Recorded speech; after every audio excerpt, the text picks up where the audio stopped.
ay patuloy tayo magpalakasan sa Panginoon. Salamat sa music team na patuloy na masigasig na nagbibigay sa atin ng mga papurit awitin. So, thank you sa inyong mga pagsisikap. At sa bawat isa sa atin, magandang hapon po. Kumusta ang ating mga buhay-buhay? Ang ating pag-aaral, ang ating pamilya, ang ating pag-aaral ng salita ng Panginoon, ang ating pagbabasa, ang ating pananalangin. Kumusta? Hello? May klase pa ba kayo? Wala na? Wala na po, sir. Bukas po. Mayroon daw, wala daw, no? Hindi ko alam sa inyo. Basta kami, hindi na kami nag-aaral.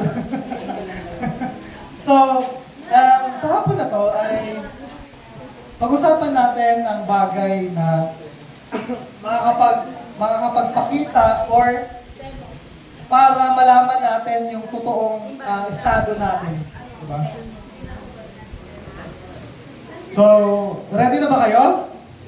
Yung inyong mga cellphone o kung anumang mga gadget, pakitago muna, paki-close upang makapag-kinig o makapag-focus tayo sa maikling panahon at oras. So, sa hapon na to ay, sino dito yung may mga magulang? Lahat may mga magulang. Pag inuutosan kayo ng magulang nyo, ano yung unang papasok sa isip nyo? Ako na naman? Diba? Paano pag wala kang kapatid, katulad ko? Ano sabihin ko? Ako na naman. Ako pa rin. Kapag inuutosan tayo, kahit paulit-ulit na natin tayong inuutosan, bakit kaya kailangan pa rin tayong utusan? Halimbawa, sasabihin ng nanay mo, maglinis ka nga, kinabukasan, ganun pa rin. Maghugas ka nga, kinabukasan, ganun pa rin. Bakit paulit-ulit kaya tayong sinasabihan? Bakit? Pwede? Ano pa? Para po matuto tayo sa buhay. Para matuto sa buhay? Ano pa? Para marunong sumunod. Pero bakit kahit alam na natin gawin yun, paulit-ulit pa rin tayong pinapaalalahanan ng ating mga magulang? We're stubborn. Ano po ba? Maikli po buhay ng tao na mapunta. Oo, maikli daw. Para po Para ano? tayo. Ha? Para masanay po. Para masanay. So, lahat tayo ay dumaan sa katigasan ng ulo. Sino dito yung pagkasilang mo, ang bait-bait mo hanggang lumaki ka, hindi ka naging pasaway sa magulang mo. Yung magulang mo lagi nga, ang bait talaga ng anak ko. Di ba? Sino dito yung mga palangga ng magulang? Yung favorite nila, favorite sila ng magulang. Ha? Kapag ba favorite, hindi pinapalo, hindi pinapagalitan? Hindi po, sir. Na pinapagalitan pa rin. Pero, sa lagi tayong pinapagalitan, minsan, ang hirap matuto. Pero, darating ang araw na malalaman nyo na pag kayo na naman yung nag-uutos, bago nyo maramdaman yung feeling na gano'n. Pag magulang na rin kayo. And sa hapon na to, ano ba yung utos sa atin ng Diyos? Kung babalikan natin,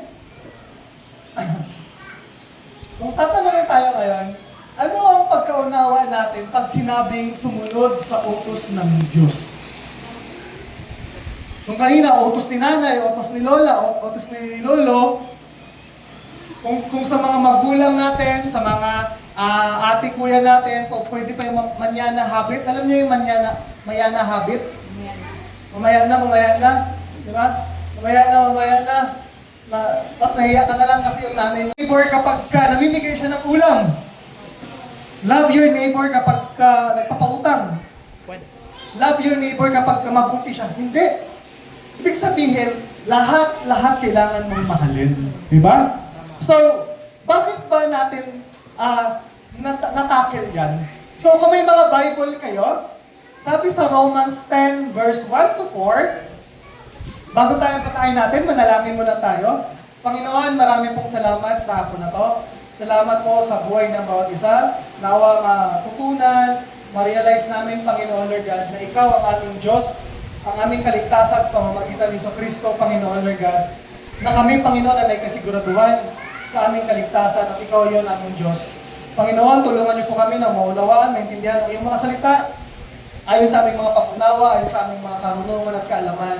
Pagpalayan niyo po ako, Panginoon, itago niyo sa inyong likuran, upang kayo ang aming makilala, mabigyan ng pakapurihan sa hapon na to. Pagpalayan niyo po ang bawat isa, binabalik po namin lahat ng papurit po sa salamat sa inyo lang, pangalan ni Jesus. Amen.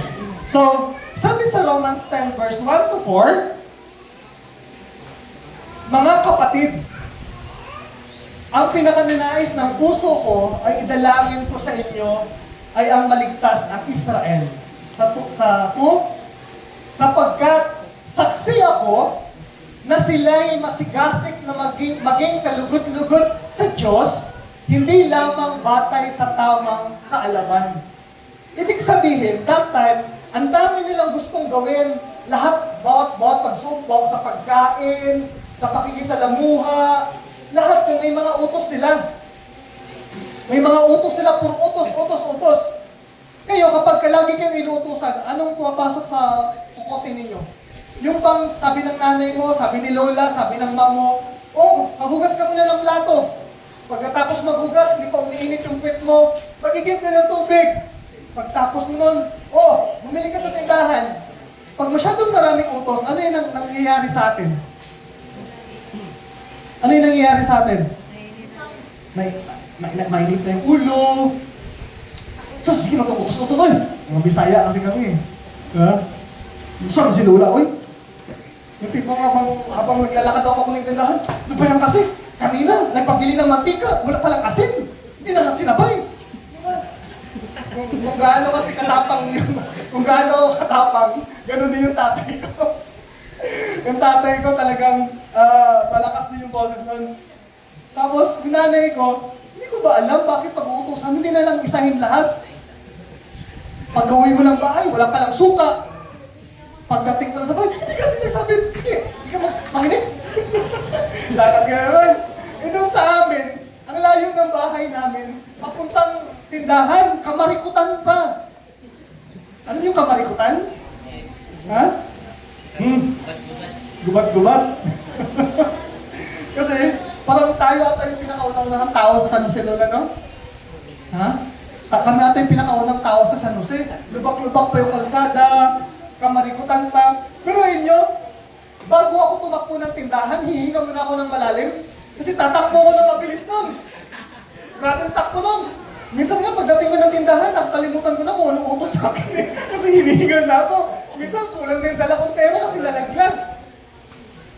Kasi nga, grabe, kainis na inis akong utusan ako. Dahil malayo ang tindahan, kung kailan gabi na, doon ka pa uutusan. Di ba? Kaya kapag maraming utos, nagiging confused tayo. Ano ba yung inutos? Ano ba yung sinabi? Di ba? Ano ba yung bibilihin? Nakakalimutan natin minsan kung ano ba talaga yung dapat nating intindihin o unawain, no? Minsan, sa sobrang daming bumubulong, nagsasabi ng dapat mong gawin, dapat ganito ka, dapat ganyan ka, pakiramdam mo, bawat kilos mo, may matang magkikriticize sa'yo o huhusgahan ka, ay, mali na naman ako. Ay, hindi pala to dapat. Ay, dapat. So, nakukonfuse tayo, no? So, sinasabi dito, sapagkat saksi ako na sila'y masigasig na maging kalugod-lugod sa Diyos. Bakit? Sino nagsulat ng book na to? Si Paul. Naging security guard na si Paul, no? Oh, thank you, Lord, kasi nagkatrabaho na si Paul. Si Kuya Paul nyo, yung kasama nila ang Kim sa groupings. So, si Paul, bakit niya sinabing, saksi ako na sila'y masigasig na maging kalugod-lugod sa Diyos? Bakit? Kasi high priest si Paul.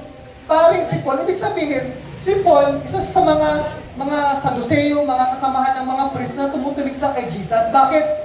Kasi isa siyang priest dati, alam niya yung mga kalakaran, alam niya lahat ng utos.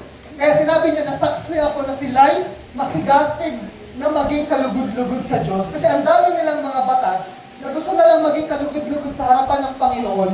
Gusto na lang maging kaya-aya. Kaya alam na alam ni Paul yung bagay niya kasi minsan siyang naging high priest. Ngayon, hindi nga lang batay sa tamang kaalaman. Diba? Yes, yung gusto nilang maging kalugod-lugod sa Diyos, pero ano? Hindi lamang batay sa tamang kaalaman. Okay sana kung masipag eh, okay sana, ang dami mong ginagawa, okay yan, okay. Pero ang tanong, yan ba talaga yung will ni Lord sa buhay natin? Kasi pwede kang mag-praise and worship tuwing Sunday. Kumanta ka dyan, umiyak ka dyan. Pagtapos niyan, ano yung nangyayari sa buhay natin? Pwede ako mag-preach dito every Sunday. Pero ano ako pag wala ako sa pulpit? Pwede kang makinig dyan every Sunday ng preaching. Pwede kang makinig dyan, ang ganda ng mensahe. Pero ano tayo pag wala tayo dito sa church? Maaaring masigasig tayo na maging kalugod-lugod sa Diyos kasi nagsisimba tayo, nagbabasa tayo ng Bible, nananalangin tayo, ginagawa natin lahat ng bagay na yan para maging kalugod-lugod kay Lord. Ang tanong, may epekto ba sa buhay natin? Hallelujah! Amen? Sa verse 3 ang sabi, dahil hindi nila kinakilala ang pamamaraan ng Diyos upang maging matuwid ang tao. At nagsikap silang gumawa ng sarili nilang pamamaraan, hindi sila nagpasakop sa pamamaraang itinakda ng Diyos. That time, nung dumating si Jesus, dahil siya yung fulfillment ng kautusan, nung dumating si Jesus, dahil ang dami nilang sinusunod na kung ano-ano, hindi nila na-appreciate o hindi nila tinanggap si Jesus. Kaya anong ginawa nila? Pinapako sa krus. Kapag nagsasalita si Jesus, hindi nila ginagalang. Kumbaga, sinasabi nila na anti-Christ pa siya mismo. Di ba? So, sabi sa 4, sapagkat si Kristo ang kaganapan ng kautusan upang ituring na matuwid ng Diyos ang sinumang sumasampalataya sa Kanya. Siguro minsan, parang napapagod ka na rin sa sarili mo na lagi ka nagsisimba, lagi kang nagbabasa ka ng word pero nagkakasala ka pa rin, sumasablay ka pa rin. Na parang kapag doon ka sa moment ng pagkakasala, parang nakakalimutan mo yung sarili mo. Pagkatapos, parang bumabalik ka sa senses mo na, ay, bakit ginawa yun? Bakit nangyari ulit? So minsan, parang yung kaligtasan mo, naku-question mo na rin, ay Lord, ligtas pa ba ako? Kasi nangyari na naman to, ganito na naman. So, lagi mong tandaan na yes, itong katawang to, nagkakasala pa tayo. Totoo yun. Kahit sino. Hindi to perfect. Magiging perfect lang yung katawan mo na yan pagdating ni Jesus. Kahit anong gawin mo sa lupang to, hindi magiging perfecto yung katawang lupa mo na yan. Pero hindi natin sinasabing hayaan mo lang maging ganyan.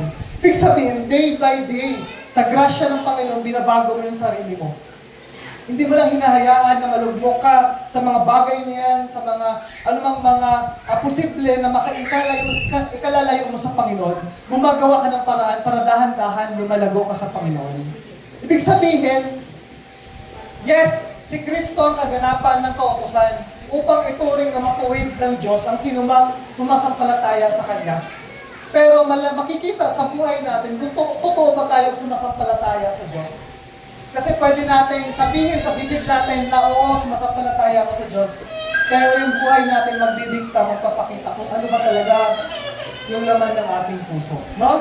So, next, pwede pala na tayo'y masigasig na maging kalugod-lugod sa Diyos, ngunit hindi batay sa tamang kaalaman. Ibig sabihin, pwede pala na masigasig tayo, grabe tayo sa mga ginagawa natin, committed tayo sa mga ministry, pero hindi batay sa tamang kaalaman. Ano ba yung tamang kaalaman na to? Yung ikaw, yung laman ng heart mo, beyond sa mga ginagawa mo. Kumbaga, itong mga ginagawa natin sa church ay bunga na lang to ng pagmamahal natin kay Jesus. Hindi ito yung makakapagligtas sa atin. Kaya gaano ka kasipag, gaano kadami yung gusto mong gawin para sa church, hindi yan yung makakapagligtas sa'yo. At besides, hindi yan yung makakapagtakip sa mga laman ng puso mo, ng mga tinatago mo, kung ano man yung mga kabagatan na yan. Hindi mapapalitan yung mga bagay na ginagawa mo para matabunan kung ano talaga yung laman ng puso mo. Kaya pinapaalalahanan tayo lagi na yung heart natin kailangan genuine, tunay na tunay. Di ba? So ano pa? Kaya pala hindi dahil sa kaalaman, ano ang dahilan? Hindi nila kinikilala ang pamamaraan ng Diyos. Kasi minsan, yung pamamaraan natin based sa ano yung opinion natin or komento natin sa isang bagay. Diba? minsan base sa emosyon, base sa feelings, base sa nakikita sa iba, na minsan nakakalimutan natin, ano ba yung pamamaraan ng Diyos? Kasi, kung sasabihin ko na lahat tayo ay pumunta ng palengke. Halimbawa, lahat tayo pumunta ng palengke. Yung iba ay dito dadaan sa Abanico. Yung iba ay doon dadaan sa Rob, diretso-diretso. Bakit? Kasi yung iba, iniisip nila na, ay, hindi yung traffic dito sa Abanico, kaya dito ako dadaan.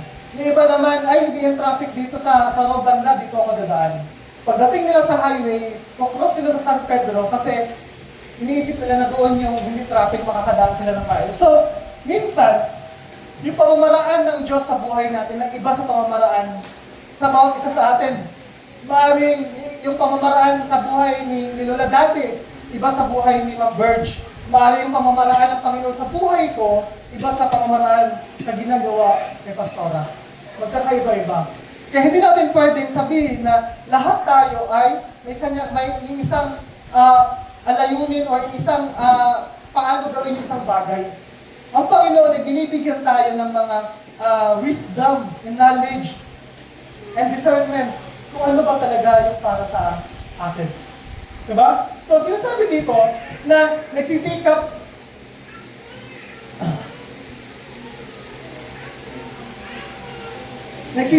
gumawa ng sariling paraan. Ano ba itong, alam niyo ba na ngayon tumataas yung mga Kristiyano na sumusuko? Bakit? Kasi ang dami nilang ginagawa, napapagod sila emotionally, physically, and spiritually. Nadidrain sila. Sa dami nilang ginagawa, sino dito naka-observe, nakakita sa mga estudyante ng ma'am na pagod? Kasi sa buong araw, tuloy-tuloy yung subject na tinuturuan niya. Sino na nakakita sa mga estudyante? And sino dito nakakita sa mga magulang niyo na pagod kasi araw-araw may trabaho? Ano yung nakikita niyo kapag pagod yung magulang niyo? Pagod sila. Walang gana na makipag-usap, mainitin na ang ulo, di ba? Ano pa? Wala na sa focus, hindi na alam ang gagawin, di ba? Nalilito na. Kasi minsan, yung mga pamaraanan natin ay ginagawa na lang natin yung mga bagay na yan kasi yan yung naging rotation natin. Pero yung puso natin wala na. Yung puso natin hindi na masaya. Sa sobrang dami natin gustong gampanan, gustong gawin, minsan yung puso natin gusto na magpahinga, pero yung physical natin, ginagawa pa rin natin. Ano pa? Hindi nagpapasakop sa pamamaraan ng Diyos. Pero, isa pa yan, mami.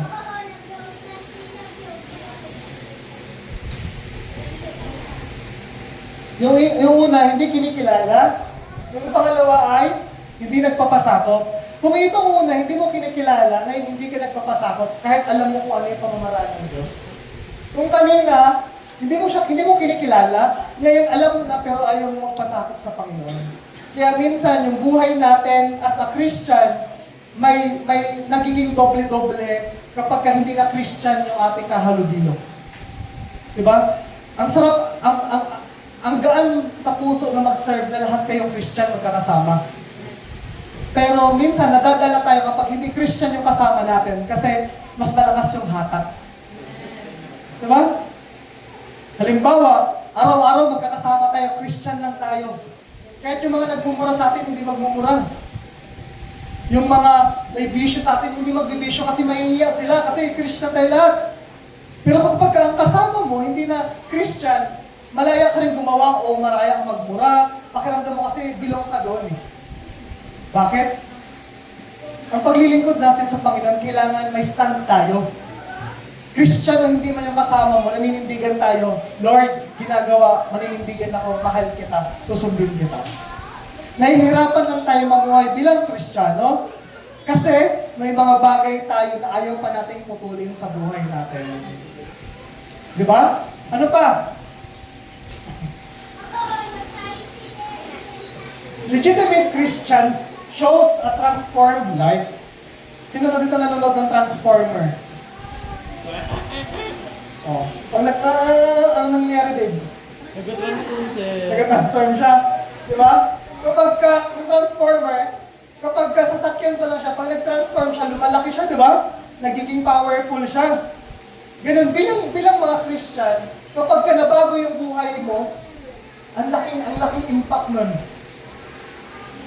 Ang laking wow, amazing. La, dati man to siya, ganito siya, bakit ngayon ganyan na siya? Di ba? La, dating ganyan siya, bakit ganito? Nagkakaroon ng impact yung pagiging Christian natin kapag nakita yung pagbabago natin. Di ba? Kaya minsan wala tayong impact kasi wala namang malaki kitang pagbabago sa atin. Di ba? Ano pa? Conclusion. Drifting away from God is automatic. Drawing close to God is intentional. Ano, naiintindihan ba natin to? Nasabi dito, drifting away from God is automatic. Ano sinabing drifting? Hindi yung lightning drift pa yung liliko si Kuya, nakahiga din sa sakyan. Hindi ganung drift. Ibig sabihin, lumayo sa Panginoon ay automatic. Halimbawa, nag-decide kayo na ayaw nyo nang magsimba. Ang dali lang nun. Ngayong linggo, ayaw mo na magsimba. Ayaw ko nang kumanta. Ayaw ko nang pumunta ng church. Sobrang bilis nun. Sobrang dali lang gawin nun. Ay, busy ako, hindi ko magagawa yan. Ay, ayaw ko nang magbasa ng Bible. Ay, ayaw ko nang manalangin. Ay, ayaw ko nang pumunta ng simbahan. Ay, ayaw ko nang makipag-fellowship. Sobrang dali nun, automatic kaya mong gawin yun. Pero, kung gusto mong mapalapit sa Diyos, kailangan may intentional ka. Ano ibig sabihin ng intentional? Sadya. Sinasadya. Ibig sabihin, sinasadya mong mapalapit sa Panginoon. Ang tanong, sinasadya ba natin na mapalapit tayo sa Panginoon? Or napilitan lang tayo, nayaya lang tayo, nahiya lang tayo? Ano ba yung intention natin doon sa pagiging intentional natin? Para mapalapit sa Panginoon? Dahil doon yung mga kaibigan mo? Dahil nahihiya kang tumanggi? Ang dami. Pero, lagi mong tandaan na kapag tumigil kang magsamba sa Panginoon, lumapit sa Panginoon, sobrang bilis, automatic, kaya mong gawin yun. Pero pinapalalahanan tayo na pag gusto mong maging close sa Panginoon, kailangan lagi kang may intensyon na mapalapit sa Panginoon. Kasi kapag lahat tayo, yun yung nasa heart natin na mapalapit sa Panginoon, kahit na onting na lang tayo nag-church, pupunta ka pa rin. Kahit na hindi mo na kasama yung kaibigan mo, hindi mo na nakikita yung mga dati mong close friend na magsisimba ka pa rin. Kahit pag-uwi ng bahay nyo, ang gulo ng pamilya mo, pero pagdating ng Sunday, may intention kang, Lord, gusto ko mapalapit sa iyo, Lord. Intention. Na kahit na sumasablay ka, pero intention mo na, Lord, lalapit ako sa iyo kasi alam ko ikaw yung makakapagpabago sa akin. May intention tayo. Hindi yung parang, nakakita na kayo ng puno na sinasama-sama lang kapag saan yung hangin. Pag doon papunta yung hangin, doon papunta, di ba? Ganun lang, hindi. As a Christian, manindigan ka, may problema ka, may pinagdadaanan ka, manampalataya ka. Masaya yung buhay mo, manampalataya ka. Okay yung buhay mo, manampalataya ka. Kahit anong sitwasyon, manampalataya ka. Di ba? Nung nagkatrabaho si Kuya Paul ninyo, tuwang-tuwa siya. Kasi nakita ko yung post niya, daw siya, negative daw siya sa drug test. Di ba? Sabi ko, Paul, congrats. And alam ko na si Kuya Paul ninyo ay desire niya magtrabaho. Yun din yung pinagpipray niya kay Lord. Ang susunod na challenge sa kanya, ngayon nagkatrabaho na siya. Tutuloy-tuloy pa rin kaya siya sa Panginoon. Naiintindihan natin? Kapag mabinigay ni Lord yung laman ng heart mo, kaya mo pa rin magpatuloy? O hanggat hindi pa binibigay ni Lord yung laman ng heart mo, kaya mo pa rin bang magpatuloy? Hallelujah! Naiintindihan natin? Diba? So, makikita natin dito na every second is a choice. Every second pwede kang tumigil maglingkod sa Panginoon, tumigil manampalataya sa Panginoon, tumigil magtiwala sa Panginoon, pero every second pwede kang manampalataya magtiwala sa Panginoon. Hallelujah. Kapag nakakausap ko yung mga kaibigan kong pastor, nagtatanungan kami kung kumusta yung church nila, kumusta yung mga youth nila. And noong una, akala ko, sa atin lang yung transition. Pero lahat pala ng churches ngayon talagang naghihirap. It comes with commitment. Estudyante man, may mga trabaho man, buong pamilya man. And hindi lang tayo yung nag-struggle as a church. Lahat ng churches nga nag-struggle. Magkakaiba-iba man pero nag-struggle. Pero, ang gustong ipapaalala sa atin ng Panginoon na yung commitment natin, kahit anong mangyari sa buhay natin, kailangan natin magpatuloy sa Panginoon. Hallelujah! Bakit? Tandaan natin na darating ang Panginoon na parang magnanakaw na hindi natin alam. Nung papunta kami nung papunta kami sa klase namin sa airport, sa old airport banda, may kasabay akong pastor. Na traffic kami sa Capitol. Sa sobrang traffic sa Capitol, yung mga sasakyan ay hindi na umuusad. Yung mga tao makikita mo sa sasakyan, sa multicab, nag-uusap na, inip na. Tapos, hindi umuusad. Ngayon, sabi niya sa akin, Pastor, paano kapag ganitong sitwasyon dumating yung Panginoon? Paano kapag ganitong sitwasyon dumating yung Panginoon?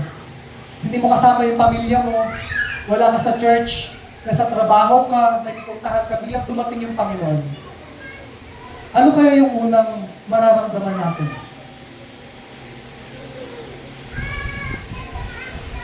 Kakabahan ba tayo? Matatakot tayo? Magiging masaya tayo? Iisipin natin yung mahal natin sa buhay? Iisipin natin yung kaibigan natin? Iisipin natin anong papasok sa isip natin? Sa mga panahong problemado tayo, sa mga panahong hindi tayo sigurado, alalahanin natin na niligtas tayo ng Panginoon. At nung sumampalataya tayo sa Kanya, wala na tayong ibang dapat gawin dahil niligtas na tayo ng Panginoon Jesus. Huwag tayong magduda sa kaligtasan na meron tayo. Huwag tayong magduda sa ginawa ni Jesus sa buhay natin. Lagi mong tandaan na ang lahat ng ginagawa mo ngayon ay pagpapakita ng pagmamahal mo sa Diyos. Pagpapakita mo ng pagmamahal mo, pagpapakita sa mga taong nakapalibot sa'yo na kahit gaano ka kaabala, gaano kagulo ng mundong to, mahal mo ang Diyos. Hallelujah! Amen? Kaya ang bawat isa nawa sa atin, maintindihan na mananampalataya ka na nakikipaglaban sa kung ano man yung pananampalatayang meron ka. Na maging sundalo daw tayo. Na laging, pag sundalo ba, anong ginagawa ng sundalo? Laging lumalaban. Di ba? Ngayon, bilang Kristiyano, dapat ipaglaban natin araw-araw yung pananampalataya na meron tayo. Panghawakan natin, lakaran natin na niligtas na ako ng Panginoon. Ano mang mga bagay na to, kaya ko itong pagtagumpayan. Kasi niligtas na ako ng Panginoon. Kung tinatawagan ko ang ating music team, kantahin niyo natin ulit ng isa pang beses yung huling kanta bago tayo magtapos sa panalangin.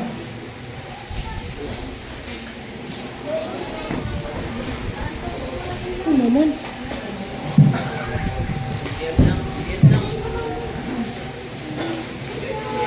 Tayo lahat.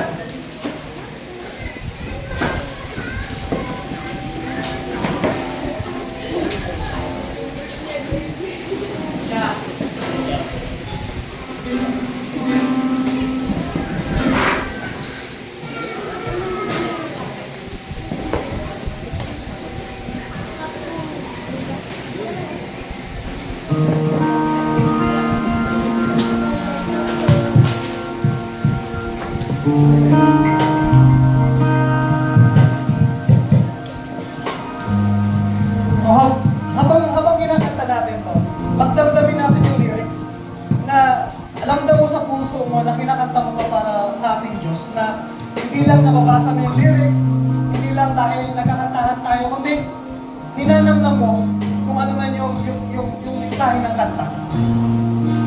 Damdamin natin, ipikit natin ang ating mga mata. Kumanta tayo ng mula sa puso. Kumanta tayo, ibukan natin yung bibig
puso, Panginoon, Lord God.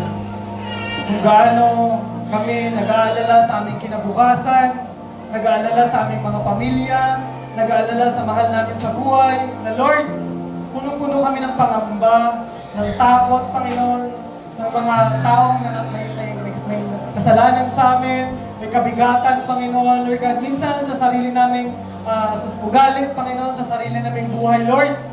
Minsan, Panginoon, Lord God, pakiramdam namin, Panginoon, ang layo namin sa iyo. Pakiramdam namin, Panginoon, na ang hirap lumapit sa iyo, Panginoon. But Lord, tulungan niyo po ang bawat isa, Panginoon, Lord God, na magtiwala ngayong hapon na to, na Panginoon, binayaran mo na lahat ng aming kasalanan, Panginoon. Na Lord, magtiwala kami na Ikaw ang Diyos, Panginoon, ng aming tagapagligtas. At tutulungan mo kami, Panginoon, sasamahan mo kami, anuman ang mangyari sa aming buhay, Panginoon. Panginoon, tulungan niyo po kami, Panginoon. Pagpalayan niyo po ang bawat pamilya, Panginoon. Ang bawat plano ng bawat isa, Panginoon, Lord God. Ang pangangailangan ng bawat isa, Panginoon. Kung ano, Panginoon, ang laman ng puso ng bawat isa, Panginoon, Lord. Hindi kami magkakapare-pareho ng problema, Panginoon. Hindi kami magkakapare-pareho ng buhay, ng pamilya. At kung ano mang mayroon sa buhay namin, Panginoon, na minsan, Panginoon, nahihirapan kami, nasasaktan kami. Hindi namin alam ang gagawin namin, Panginoon. Naguguluhan kami, nahihirapan kami, Panginoon.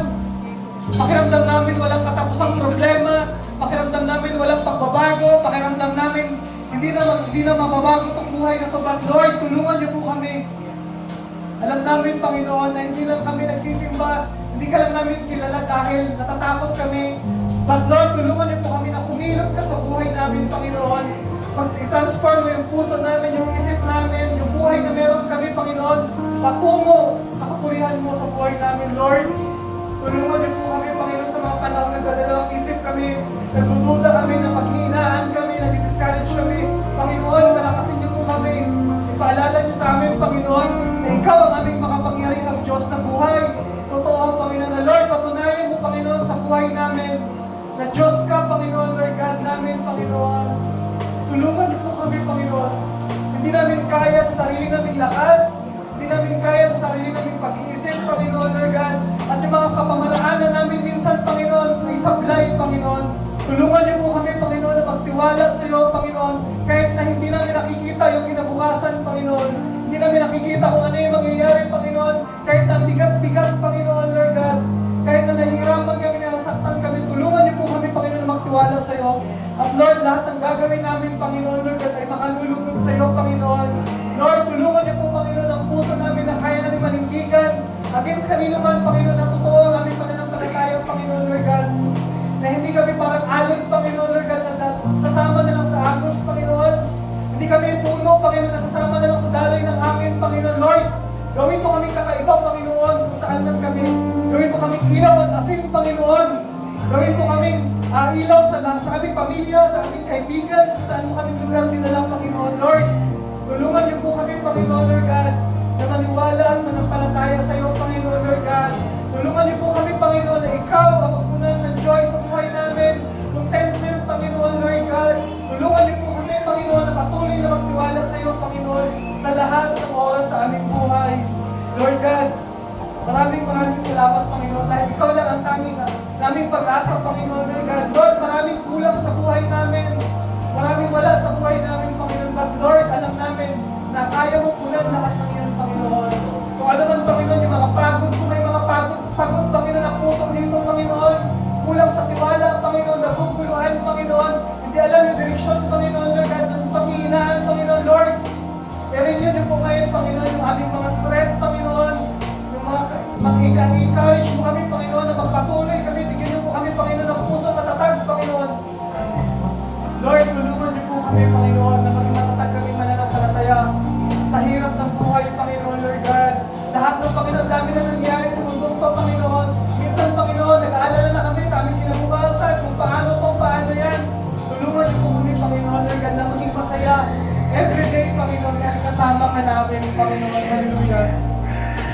Sa awitin natin yung chorus na.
tayo sa tithes, no?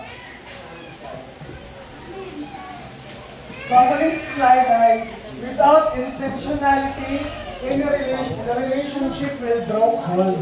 Kapag hindi tayo intensyon na magpalapit sa Panginoon, ano mangyayari? Nagiging cold yung relationship natin sa Panginoon. Kaya, ang sarap talaga pagka praise lang tayo ng praise and worship sa Panginoon. No? So, nasa heart ko na patuloy natin laging gawin yun every Sunday na ibabad natin yung ating presensya